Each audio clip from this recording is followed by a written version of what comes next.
ധൈര്യം കൊണ്ട് നേർക്ക് നേരെ വന്ന് ഏറ്റുമുട്ടണ പട്ടികളെ. ഈ കേണൽ കുര്യാക്കോസ് ആരാണെന്ന് നിന്നെയൊക്കെ കാണിച്ചു തരാടാ ഭീരുക്കൾ. അതിന് സാറിനോട് ഏറ്റുമുട്ടാൻ ധൈര്യമുള്ള ആരാ സാറേ ഈ നാട്ടിലുള്ളത്? അതെനിക്കറിയാടോ. ഇനിയിപ്പോ ഏതെങ്കിലും ഒരുത്തം വന്ന അവനൊക്കെ ജീവനോടെ പോവോ?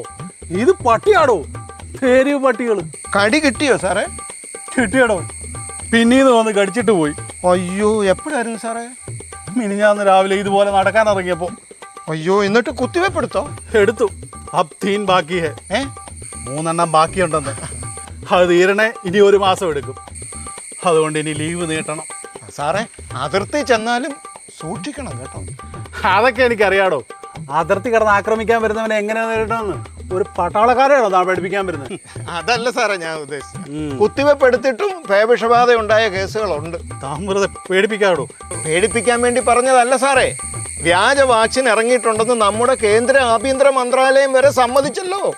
വടക്കേ ഇന്ത്യയിൽ ഒരുത്തനെ അറസ്റ്റും ചെയ്തു. സാറിന് കുഴപ്പമൊന്നും വരത്തില്ല കേട്ടോ. എടോ, ഈ തെരുവുനായ ശല്യം ഇത്രയും വലിയ വിഷയമായിട്ടും നമ്മുടെ രാഷ്ട്രീയക്കാരൊന്നും ഇത് പരിഹരിക്കാൻ വേണ്ടി ശ്രമിക്കുന്നില്ലല്ലോ. അതിന് നമ്മുടെ നേതാക്കന്മാരാരും റോഡിലൂടെ ഇറങ്ങി നടക്കുന്നുമില്ല, ബസ് സ്റ്റാൻഡിലോ വെയിറ്റ് ഷെഡിലോ കയറുന്നുമില്ല.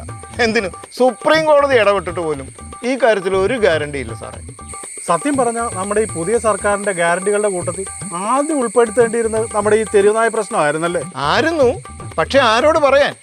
ഇവിടെ ദിനം പ്രതി പട്ടികൾ മനുഷ്യനെ കടിച്ചു കീറിക്കൊണ്ടിരിക്കുകയല്ലേ. അപ്പൊ ആര് ഭരിച്ചാലും ഈ കാര്യത്തിലൊന്നും ഒരു ഗ്യാരണ്ടി ഇല്ലല്ലേ? ഓ പാടാ. അപ്പൊ പോട്ടെ, പേ പിടിച്ചാത്തില്ലെങ്കിൽ അടുത്ത ലീവിന് വീണ്ടും കാണാം. Okay, all the best.